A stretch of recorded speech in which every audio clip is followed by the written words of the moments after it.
Oke guys, kali ini kita mau bahas soal psikotes tes kecermatan angka hilang part 8. Jadi kita mau bahas yang kolom 8 ya guys. Kalian harus catat dulu jawaban dari kolom 8. Nah kalau misalnya sudah selesai, misalnya nanti kita lanjutin soal pertama ya guys. Nah kalau sudah selesai kita lanjutin ya. Kita bahas yang pertama.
Nah, sekian dulu pada pembahasan kali ini.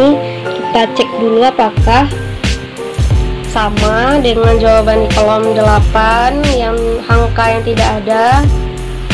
Kalau misalnya ada kesalahan dalam jawaban itu silahkan koreksi ya guys.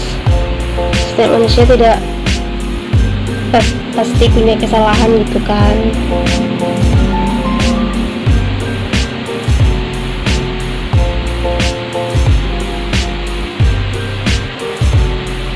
Nah inikah jawaban aku, apakah benar atau tidak, silahkan komentar ya guys. Sekian dulu pembahasan pada hari ini. Kalau ada kesalahan mohon dimaafkan ya guys. Kalau kalian suka dengan konten ini, silahkan like, comment, share, dan subscribe ya guys. Serta tekan lonceng notifikasinya biar kalian tidak ketinggalan video selanjutnya. Oke, aku pamit dulu ya. See you next time. Bye bye.